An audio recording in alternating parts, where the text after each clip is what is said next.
quiet in here. Say something. I should say something. So I'm gonna do a PowerPoint presentation and tell you more about fur farming. Don't worry, I'm not going to show you anything too graphic, and I'll warn you, there's one slightly graphic clip, I'll warn you about it.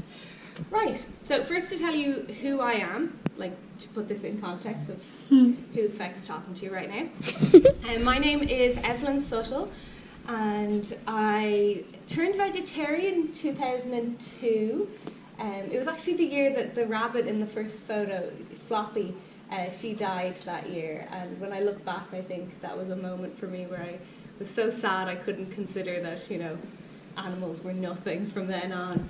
And then it took me a good while to cop on to veganism. That was 2013, so 5 years ago. And when I got involved in veganism, when I became vegan, I got involved in animal rights activism. So probably in the Dublin vegan community, I'm best known for running VCons with my two best friends, Linda and Kate Dolan, which is mostly about vegan food and very light-hearted and very hunzo. Like, we eat pizza probably every other day or so, and but our whole purpose is, you know, we hook people in with the pizza and then we're like, would you ban fur farming? So that is really the heart of what we do. We love our emojis, as you're going to see from this slideshow right there, but our emojis do have a purpose behind them. Also, I'm a member of the Art of Compassion project, which is an artist collective, all vegan animal rights activist artists from around the world, and we put on exhibitions at Vegfests and worldwide to try to raise money for vegan charities like animal sanctuaries. And today we're having an exhibition downstairs in the cafe in the basement, if anyone wants to call down, and that's in aid of NARA, so it's going to go towards the campaign that I'm talking about today and other campaigns. And these paintings, so these are two of my paintings. One of them is downstairs, Molly Malone, and the For Fox's Sake one, to tell you a bit of the story about that. That was when I was in San Francisco earlier this year, and I was having a really sad day because just San Francisco has such a homeless crisis. I just couldn't even believe it, and I was really upset about it. And amongst these rows of homeless people sitting out on the streets, a very wealthy woman was walking by, walking her little designer dog, wearing a designer fur coat. Now, the woman wasn't wearing the fur coat, it was the dog wearing the fur coat. So she got it was real fur, and I can tell, and she put it on her dog, and she didn't make that connection. And I was just like, the world is so messed up. So I went back to my hotel room, had a bit of a cry, watched Midsummer Murders, and painted this fox. And since then, San Francisco have banned the sale of fur within the city. I think it's one of the first cities in the world to ban that. So that's just, I look back on that as a positive thing now, that this horrible thing was there, but changes are happening. And just to tell you my personal attachment to this cause, I'm a crazy rabbit person. Like, anyone who knows me, and a few of you do know me, I'm obsessed with rabbits, like in the way that like a crazy cat woman would want to have 100 cats. I want to have 100 rabbits someday. Rescue rabbits, that is. And the fact of the matter is, as much as I love rabbits and think they're such lovely, affectionate creatures, like you can see these ones like in the wild in Japan coming up to me and saying, hey. I think they're saying hey. Like, we want hay. But the saddest thing about it is that rabbits are killed hugely en masse for fur. They're the most, like, the largest scale, sorry, I don't know how to phrase this. They are the most popular in terms of fur because they're very cheap to farm for fur. You can keep them in really small spaces, and obviously they breed very easily. And on average, 2.7 million rabbits are slaughtered a day per fur. And when I say slaughtered, I mean they tend to either slit their throats or break their necks. And that horrifies me because, like, this is my little rabbit Philip on the right, and for every like cuddle that he gives me, I have to remember that that day 2.7 million rabbits who are no less intelligent and no less affectionate than him are being killed for that little bit of trim on people's coats, and it's very cheap.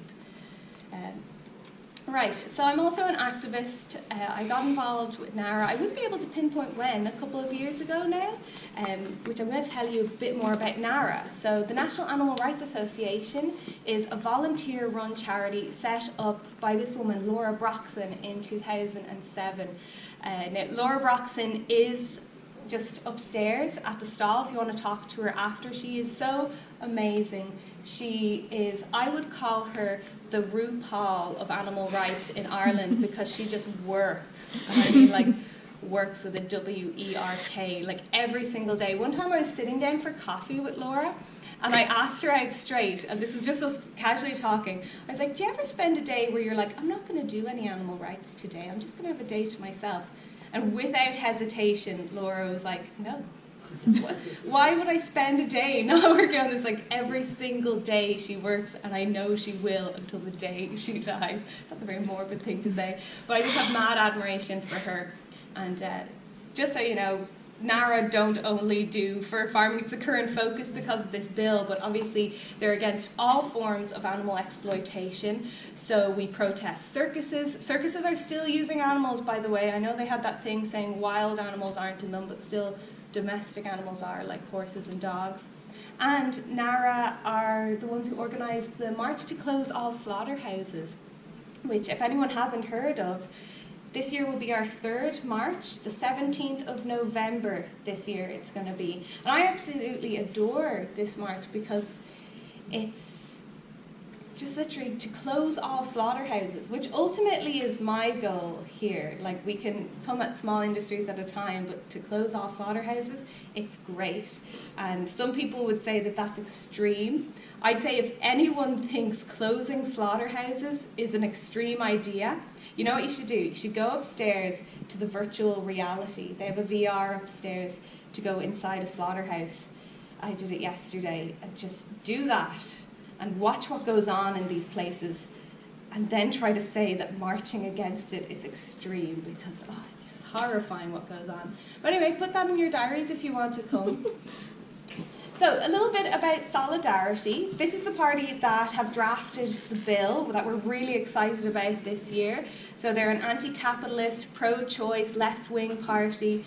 And I would suggest that anything I mention, like, check it out for yourselves. Everything I mention is going to be really brief, and don't trust me on anything, because I'm an absolute idiot. Do your own research, because Solidarity are fab.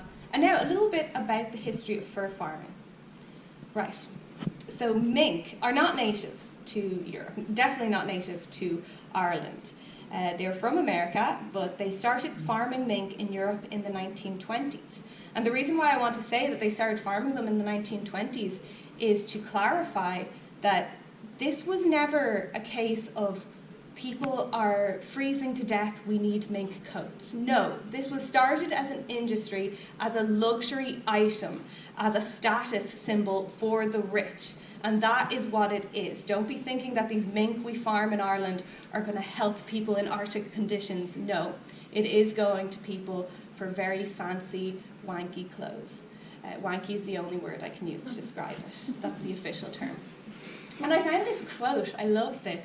I was reading Margaret Cousins' autobiography. Margaret Cousins was the founder of the Irish Women's Franchise League, so she was one of the leading figures in the women's suffrage movement here in the early 20th century. And in this quote from her autobiography, she's talking about living in Dublin in 1907, and she said, "The thoughtless, selfish demand made specifically by women for the skins and furs of animals for fashion and warmth. I have never worn fur or kid gloves or leather belts or bags or feathers in hats.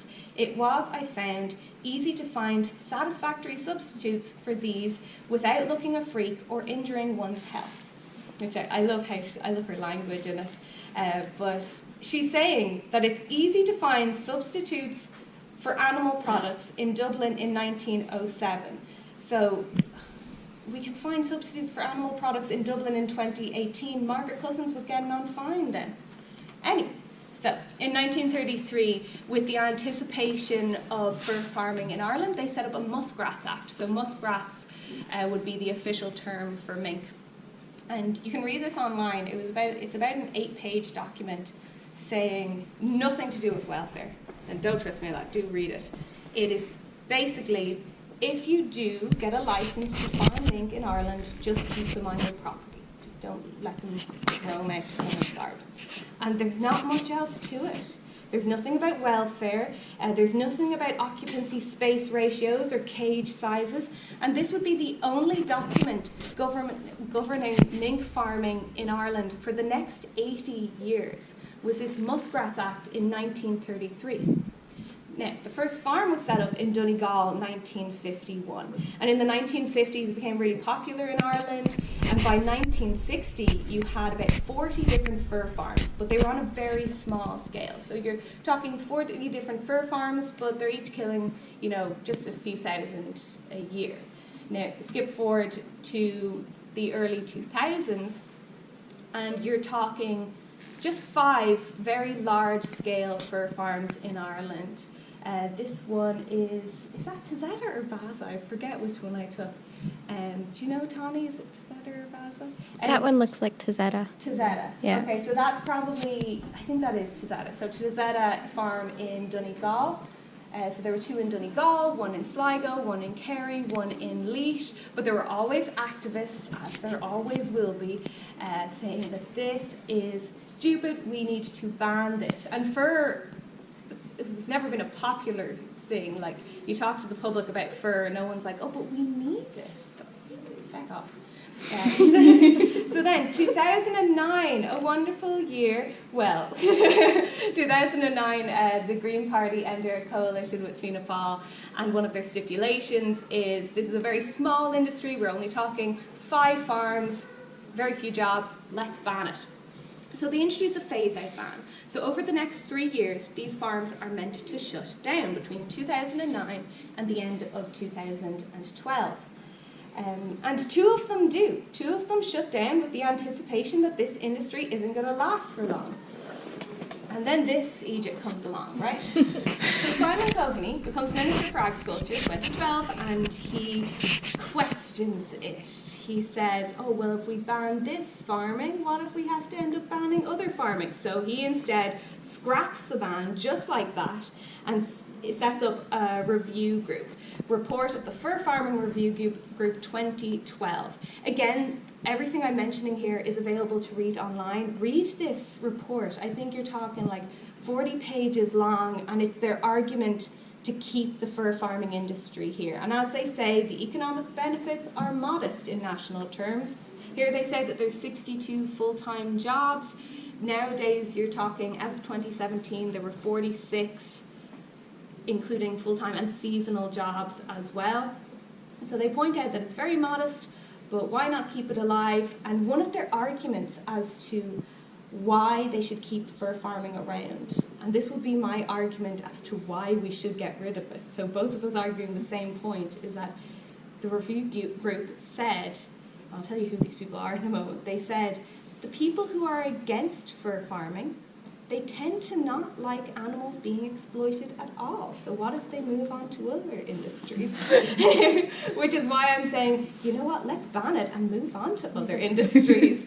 Because if this ban is introduced, it would become, I believe, the first thing in the current Animal Health and Welfare Act that bans something in agriculture, that bans something that's actually making money. So that would be just a huge step for us to take.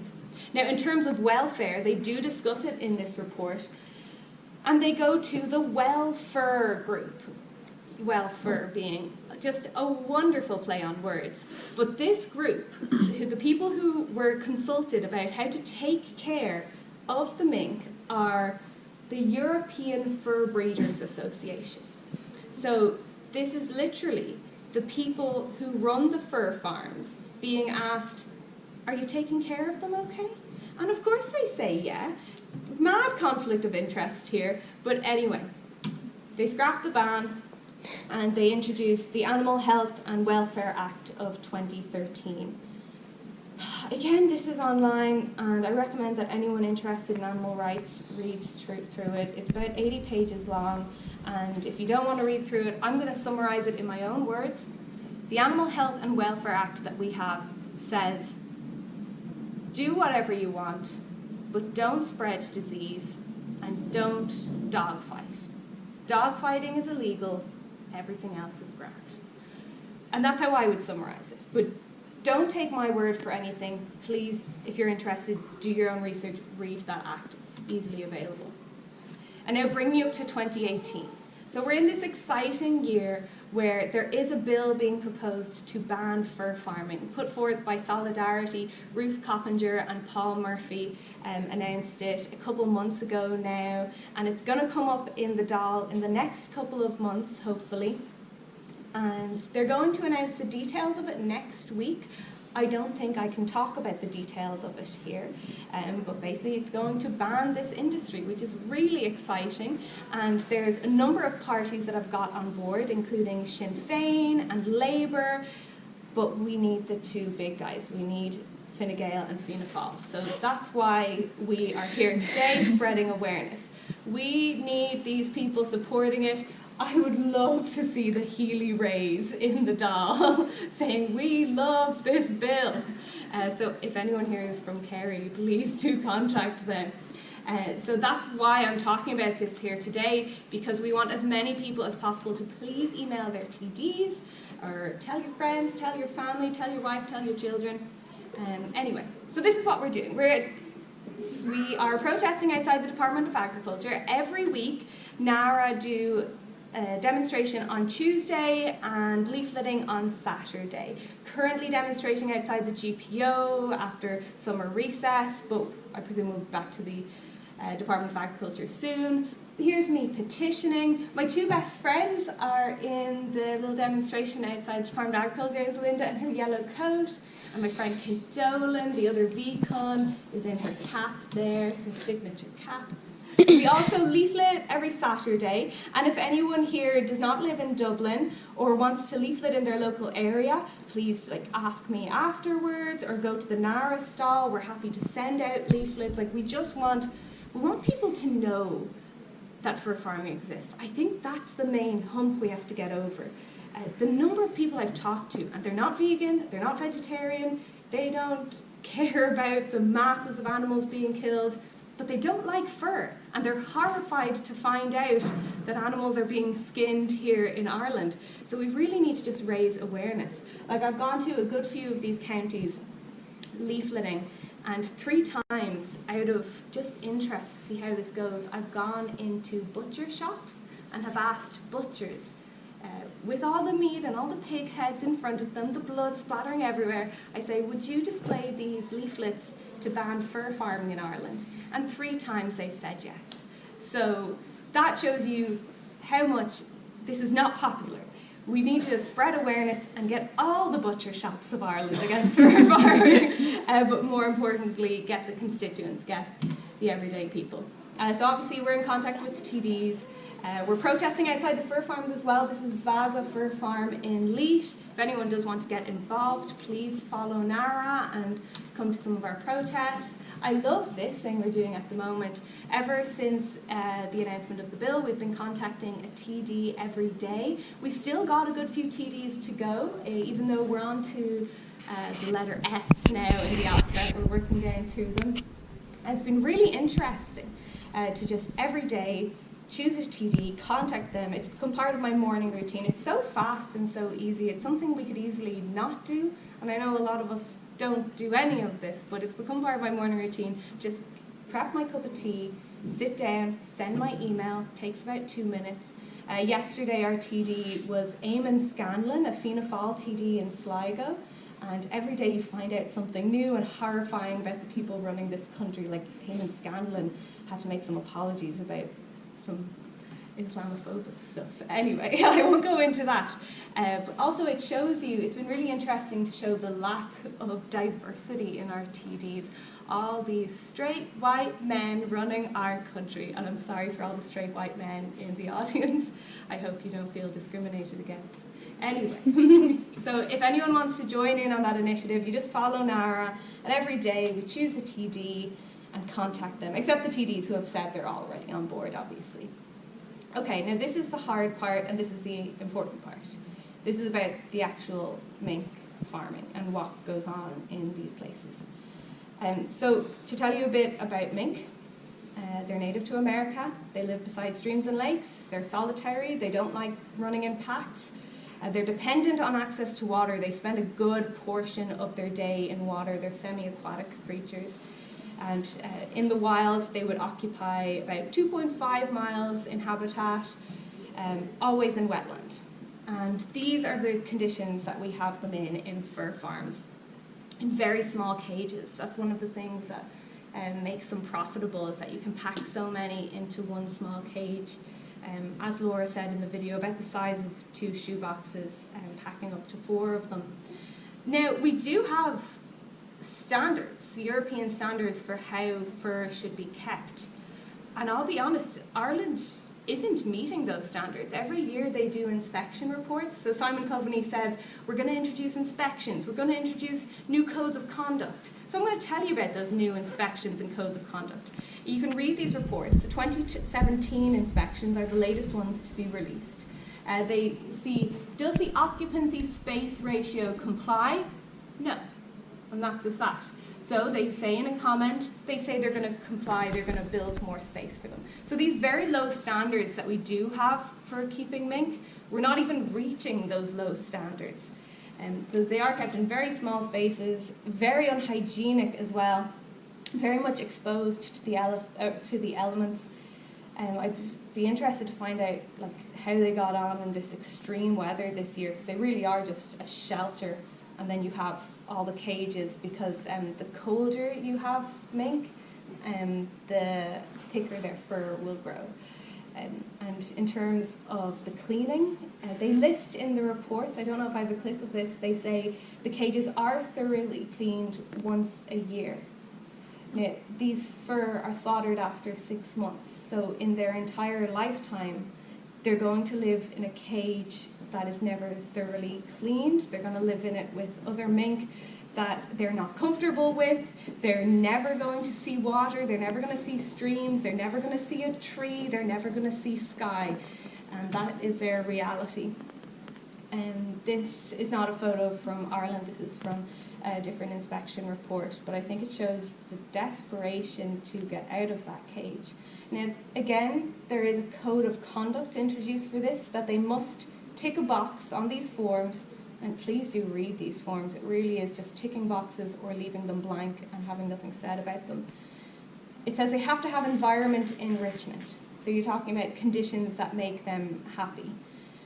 In Ireland, the environment enrichment is in the form of plastic piping. Now, I've been in one of these farms and I've seen their environment enrichment. They're talking about a water drip. So a drip of water in a plastic pipe is their only form of water and their only form of environment enrichment to make them happy. So as you can imagine, they'd be horribly unstimulated. They go into that stereotypical psychosis of pacing back and forth, because there's nothing else that they can do. And then you're on to the killing. Now, I do agree with the poster that Laura was holding in the earlier slide, that the only thing worse than being killed on a fur farm is living on a fur farm, and I do agree with that. But the killing process is horrifying in its own way. They get in these killing boxes that are meant to be banned by now. They're meant to kill them all one by one. It has a standard written down here. Again, it's a box on the top right that hasn't been ticked. They shall be introduced one by one, and it shall be ensured that before the next animal is introduced, the previous one is unconscious or dead. That's just not happening. Later on in this report, they say they bought a new killing box, and it has a capacity for about 60 mink at one killing. And then they have the euthanasia reports that you can read, and they list the time slots. So euthanasia starts at 14:54, euthanasia ends at 15:11, so we're talking 17 minutes, during which, and every animal is meant to be gassed for 5 minutes each to ensure that they're dead or unconscious. In those 17 minutes, they killed 61 mink. So, yeah, they're all chucked in a box. They're gassed with carbon monoxide. And the problem with putting them all in one box, the reason why these European inspections tried to take away that process and tried to introduce a standard of one by one, is because it was found that when you put them all in one killing box, many of them will not be gassed to death. Many of them will be left suffocated rather than gassed at the bottom of it. And so you end up with mink being skinned while they're still alive. So then they move on to the skinning process, and I can only hope that they're dead at this stage. This is, the guy in this is the guy who walked me around the fur farm in Tizeta, and this is a clip from his Instagram. And if it's okay, and do feel free to look away for the next 30 seconds, or maybe even 20 seconds. I'm going to play this clip from his Instagram if it will play here, or maybe it's just going to stay blank. Okay, I'm just going to leave the screen and get it up here. That's not, is it? It is a really short clip.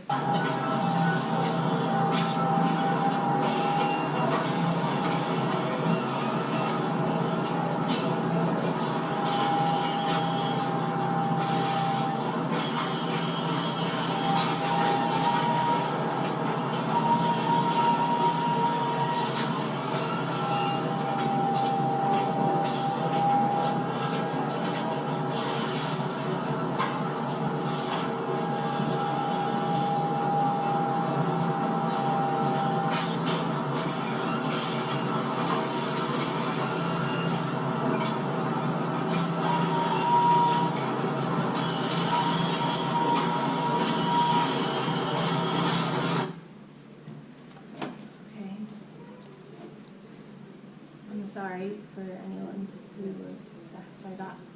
I'm going to try to get back into this. Oh, sorry, I'm going to have to scan through very quickly. Right, so again, that's from that guy's Instagram showing their everyday process. And then you end up with these pelts.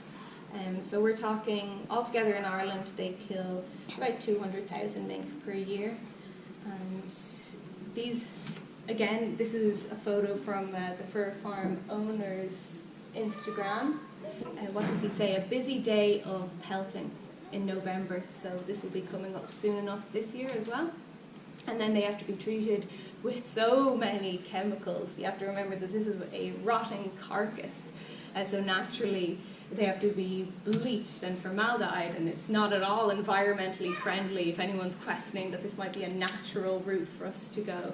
No, it's horrifying. And then they end up as coats for wankers. I don't know what else to say. Like, I know this meant to be a family-friendly event, but it does end up as coats for people who are rich who don't think twice about it. This is not going towards people who are terribly in need. There's a reason why I've chosen this person as an example of a fur wearer, because it is a status statement. And this is a photo that Tawny took this year in the fur farm. Now, I know the cages are empty. This is during breeding season when they had 10,000 rather than 100,000 in this farm. And this, right, so this is in Tizeta in Donegal. And that guy whose Instagram, the guy who was skinning the mink there in that video clip, he was showing me around, and I just wanted to keep my cool and not be as horrified as I was, and ask him questions, stay calm. But at one point I took out my phone and I put it behind my back, and you know when you just take a photo on your phone without even looking when you're in a dodgy situation. So I took this phone behind my back I took this photo behind my back without even looking at it, and looked at it later on that day. And so this is the only photo that I have of it, and this is the only photo on this slideshow that I took myself. But it really summarizes that experience to me, that when you walk into a fur farm, the first thing that hits you is the scale. The rows upon rows of huts and thousands of cages that you know are going to be filled and then emptied every single year.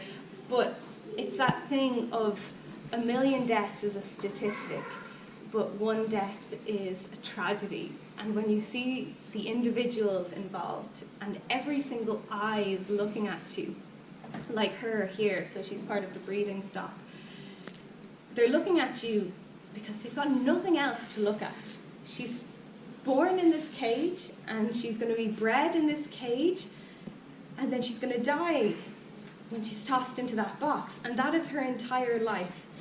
So naturally, when you see someone walking through a fur farm, every single eye, every single mink is looking at you. And you just have to walk away. And you just get your photo behind your back and you walk away and you hope that someday you can do something about this. Because now I am realistic about my expectations for fur farming. I'm not thinking that we should go cut her out of her cage and save her. No, the fact is she's been bred by now and she's going to be dead within the next 2 months. And I know that, and I know that's a fact, and it's a fact that I have to accept whether I like it or not. But the question that I'm facing when I give this talk today is how many generations further this industry is going to go on, and how many more years we're going to allow this to happen within our country, within this island that we live on that we're meant to be representing. And so that brings me to what I want you guys to do, which is simply look up your TDs, email them, contact them whatever way you can, and just tell them that if you didn't like what you saw today, if you don't like how they're killed, if you don't like how they're kept, tell them that. Because your TDs are going to be invited to debate whether this industry should still exist. And your TDs are going to be asked whether it should continue. And they are speaking on your behalf. They may not be your favorite person, and they may not be the person you want to speak on your behalf, but they are speaking on your behalf as a constituent. So let them know what you feel about this, because you never know. Your TD has been emailed by me sometime this year, but you might be the email that they open and they say, you know what, people pressure, let's do it. In fact, the Minister for Agriculture, our current Minister, Michael Creed, said that when he banned wild animals in circuses, I'm doing this because it seems to be the popular thing to do. He didn't say he cared about the animals involved, and I don't think he ever will care about the animals involved being in the position he's in. But he'll do it if it's the popular thing to do. So I really do hope that some people email him. If you want to do more, contact NARA. And that's the end of the talk. Thank you all very much for listening.